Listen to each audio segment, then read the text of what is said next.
Sa video nito ituturo ko sa inyo kung paano kumuha ng digital TIN ID gamit ang online registration and update system ng BIR o mas kilala sa pangalan na OROS.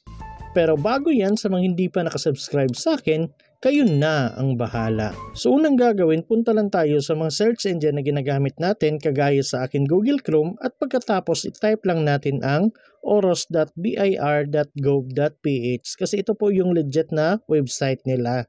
At pagkatapos mapupunta na tayo dito sa online registration and update system ni BIR or yung tinatawag na OROS.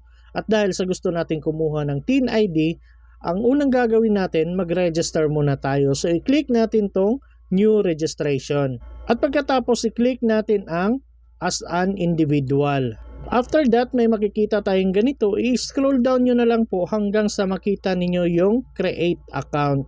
At dahil sa gusto natin kumuha ng BIR ID or TIN ID, kailangan muna nating mag-create ng account. So i-click natin ang create an account. At may makikita po tayong Terms of Service and User Agreement ng OROS. So scroll down nyo na lang po yan pababa hanggang sa makita ninyo ang kulay pula na ganito. At pagkatapos i-click nyo na lang po itong box katabi ng I have read about the terms and condition. At kung may check na, punta na tayo dito sa baba, then i-click natin ang agree.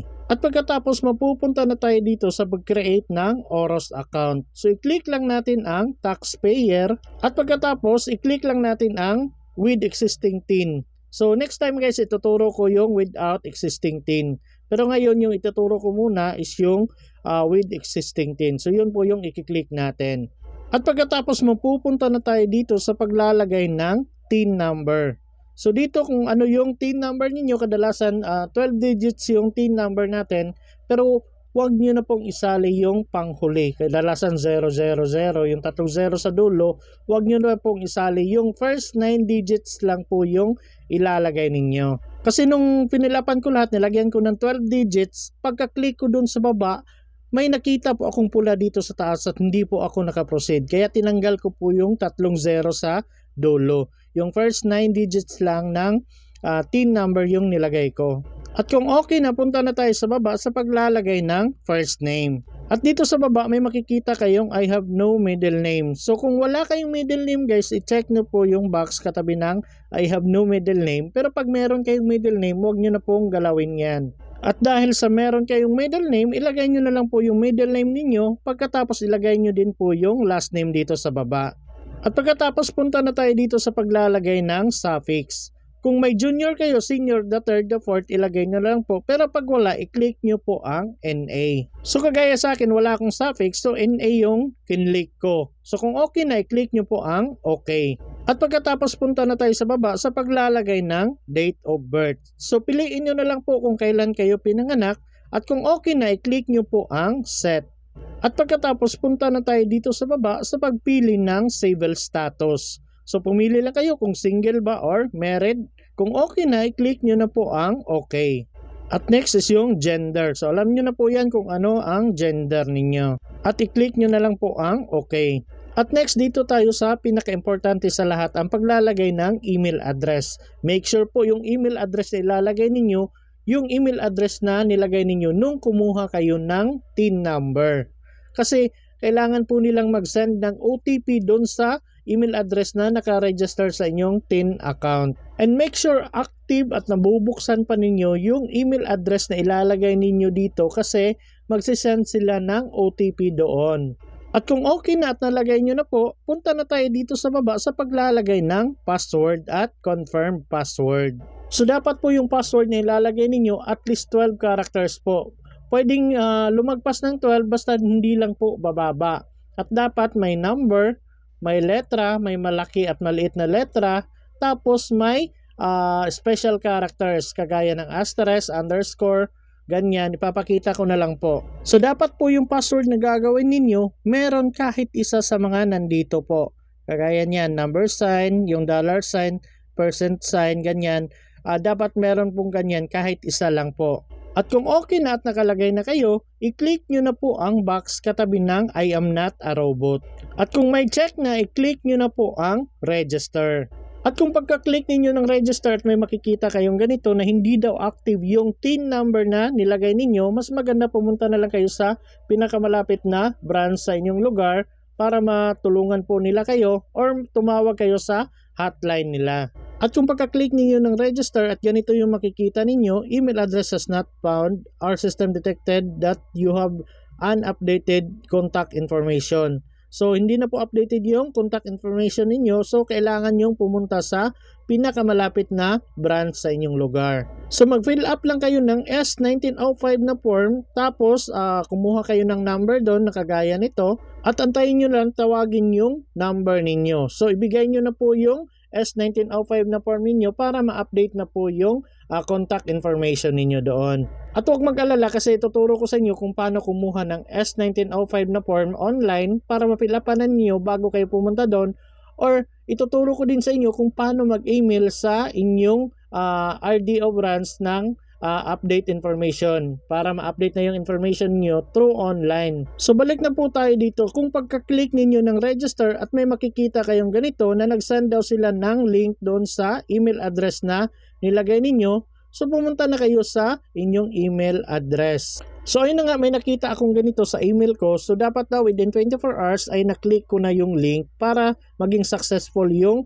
pag-verify ng aking account. Pero kung hindi, unsuccessful daw yan within 24 hours na hindi maklik. So i-click na natin ang verify your account. Ito po yun. At pagkatapos may makikita tayong ganito, congratulations, you have successfully created an account. Please log in to continue. So i-click nyo na lang po ang okay. So dito magla-login na tayo. So ilagay natin yung email address na nilagay natin kanina pagkatapos yung password na ginawa natin. At kung okay na, i-click na po natin tong box katabi ng I am not a robot. At kung may check na, i-click na po natin ang login.